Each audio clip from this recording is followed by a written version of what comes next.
Citoyen TV met en avant les informations du monde, avec des citoyens, pour des citoyens et par des citoyens attachés à une coopération gagnant-gagnant entre États souverains et en soutien aux acteurs qui défendent le droit des peuples à disposer d'eux-mêmes. Bonjour, au sommaire du JT Citoyen du 26 mai 2021. Actualité au Mali, analyse de la situation. Russie, message du président Poutine à l'Afrique. USA patriote et pour finir, France patriote. Commençons tout de suite avec l'actualité au Mali, analyse de la situation.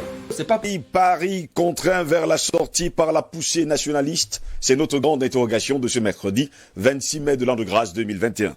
D'après les médias officiels, ORTM, Office de radio-télévision malienne, le président de la transition Bandao et le premier ministre Mokhtar Ouane, les deux principales autorités de transition, ont été démis de leurs fonctions. La décision a été prise par le vice-président de la transition, Assimi Goïta. Celui-ci était le chef du Comité national pour le salut du peuple, en abrégé CNSP, l'organe formé par les militaires putschistes et dont la dissolution a été prononcée sous la pression de l'Union africaine et surtout de la CEDEAO.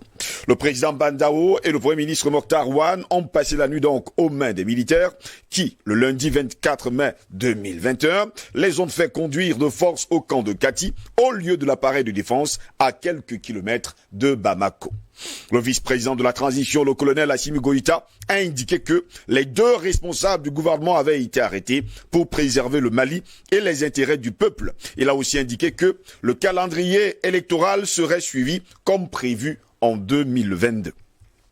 Une délégation du mouvement du 5 juin, Rassemblement des forces patriotiques M5 RFP, aurait rejoint Kati pour des discussions. Ce sont les informations qu'on nous fait savoir.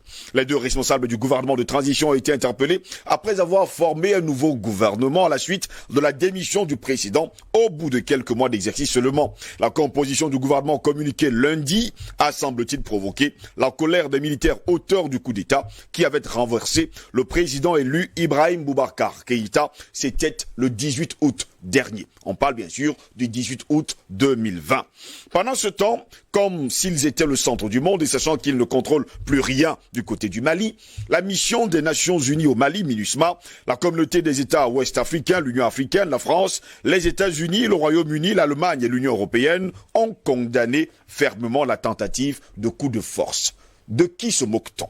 Dans un communiqué commun, ils exigent la libération immédiate et inconditionnelle des dirigeants de transition auxquels ils apportent leur ferme soutien. Ils rejettent par avance tout fait accompli, y compris une éventuelle démission forcée des dirigeants arrêtés. Vous voyez d'ailleurs les images de Emmanuel Macron. Le secrétaire général de l'ONU, Antonio Guterres, pour sa part, a appelé dans un tweet au calme et à la libération inconditionnelle de Bandao et Mokhtar Ouane. Mais qui sont Bandao et Mokhtar Ouane? Pour qui travaillait-il? Pour que la communauté dite internationale prenne l'initiative de les couvrir et de demander immédiatement leur libération sans condition. En Afrique de l'Ouest, eh bien, messieurs, le porte-parole de la France et de la soi-disant communauté internationale n'est tout autre cas Alassane Dramane Ouattara qui veut garder le Mali sous le joug de la France pour donner à Macron l'opportunité de créer enfin sa monnaie, le Wacron. Autre élément en autre possession, les militaires auraient demandé la présence et l'appui russe au Mali, ce qui ne ferait pas les affaires de la France. Alassane Ouattara joue donc les dictateurs dans cette partie de l'Afrique pour ne pas permettre aux Russes d'intervenir et de prendre le contrôle total de la situation. Messieurs, Paris a finalement poussé vers la sortie. Aussi, du côté du Mali, tout porte à croire que oui, l'hypothèse prend forme et les discussions sont bien avancées entre l'État russe et les militaires. D'ailleurs, messieurs, il ne faut pas également oublier que depuis quelques jours, et précisément lundi, on parlait de la journée internationale de l'Afrique. Et dans cette journée internationale de l'Afrique, eh bien, messieurs, l'ambassade, le président russe Vladimir Poutine a écrit à tous les États français. Nous en parlerons dans un instant. Mais pour l'heure, je vais me tourner vers vous. À tous les États africains. Il a écrit à tous les États africains. Tout de suite, Russie. Message du président Poutine à l'Afrique.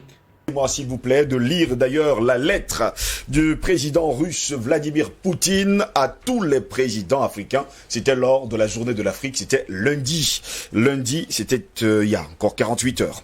Aux chefs d'État et de gouvernement des pays d'Afrique, chères mesdames et messieurs, veuillez accepter mes félicitations cordiales à l'occasion de la journée de l'Afrique, qui est devenue le symbole de la victoire des peuples de votre continent sur le colonialisme, leurs aspirations à l'indépendance, à la paix et à la prospérité.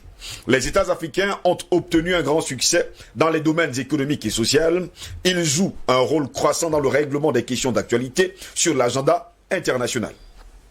Une coopération multilatérale constructive s'élargit dans le cadre de l'Union africaine, ainsi que de nombreuses structures sous-régionales. Des processus d'intégration mutuellement avantageux progressent bien. La Russie apprécie les relations traditionnellement amicales avec ses partenaires africains, appuie constamment leurs efforts visant à régler les conflits locaux, à lutter contre le terrorisme, l'extrémisme, le trafic de drogue, les maladies épidémiques et d'autres défis à la sécurité régionale et globale. Le sommet Russie-Afrique, tenu à Sochi en 2019, a permis de tracer les nouvelles formes et de nouvelles pistes de la coopération constructive entre les États. Je suis persuadé qu'à la base des accords antérieurs, nous pourrons garantir la croissance ultérieure de l'ensemble des relations russo-africaines pour le bien de nos pays et de nos peuples. Je vous souhaite de tout mon cœur une bonne santé et des succès dans votre activité étatique et de la paix et de la prospérité aux citoyens de vos États. C'est Vladimir Poutine, président de la Fédération de Russie, publié sur la page Facebook de l'ambassade de Russie. C'est en République centrafricaine que nous avons justement pris ce discours. Tout de suite, USA Patriote. Ça, DeSantis, oui, c'est Ron DeSantis. Hop, alors, m'appelez pas pendant que je suis en live, les amis, ça le fait moyen. Voilà. Le gouverneur de la Floride, Ron DeSantis, vient de signer un projet de loi qui permettrait aux habitants de la Floride de tous les. Alors, il y a un problème, hein. Il y a un bug de ouf. Donc voilà, il permettrait aux gens de la Floride de pouvoir poursuivre les sociétés de big tech comme Google, comme YouTube, comme Facebook, comme Twitter pour des dommages et intérêts pécuniaires. Ce qui n'était pas le cas avant. Il y avait que les gens riches, les gens puissants, les gens qui étaient connus. Eh bien, Ron DeSantis donne ce pouvoir-là à ses habitants. Voilà. Donc, il donne à chaque Floridien le pouvoir de lutter contre les déperformances. Donc, quand on vous enlève une vidéo ou machin, et permet à quiconque de poursuivre les entreprises big tech jusqu'à $100 000 de dommages et intérêts. Aujourd'hui, nous égalisons les règles du jeu entre les célébrités et le citoyen sur les réseaux sociaux. Et ça, Ron DeSantis, croyez-moi, c'est un vrai patriote. Et il commence à faire parler beaucoup de lui. Et tant mieux. Allez. Et pour finir, France Patriote, la Vendée.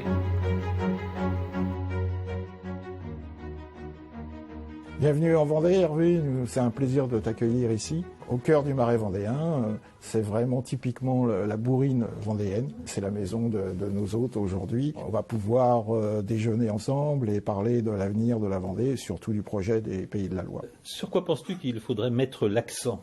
Quel projet, non seulement pour les Pays de la Loire, mais pour la Vendée ? Pour toi, qu'est-ce qui ferait sens ? Il y a déjà le problème avec les éoliennes, hein. C'est un problème qui est récurrent depuis quelques années. Et puis Marine a annoncé son projet présidentiel avec un investissement de l'État pour les jeunes qui vont démarrer leurs propres entreprises. Oui. Ça, c'est une excellente nouvelle pour la culture, parce que les gens qui veulent lancer des petits labels, des petits studios d'enregistrement, des studios de répétition, pour la musique, ça va être une bouffée d'air incroyable.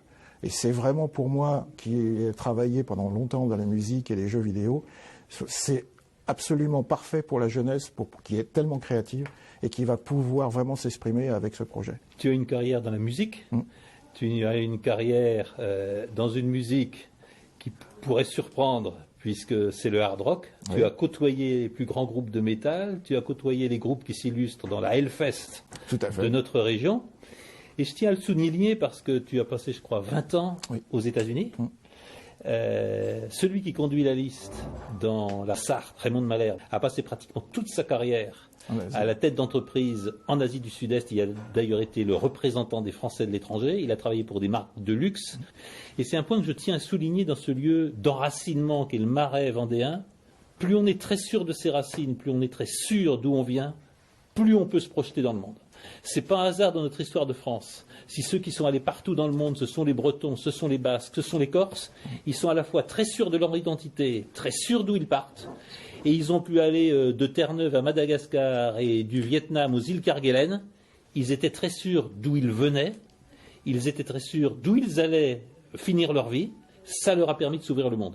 Et je pense qu'il n'y a absolument pas de contradiction entre le localisme, entre l'amour de son territoire et entre l'ouverture au monde. Je crois exactement le contraire. Plus on est fort de son territoire, plus on est fort de ses singularités, plus on est capable d'aller partout dans le monde et d'être bien partout dans le monde.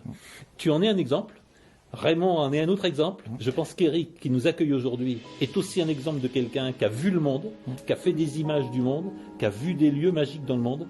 Et c'est quelque chose qui me paraît important de dire ici, parce qu'on est évidemment une liste de projection vers le monde, on est une liste d'ouverture, et puis en même temps, on est une liste de gens racinés, de gens qui savent d'où ils viennent, qui sont les leurs, et avec qui ils ont envie de vivre.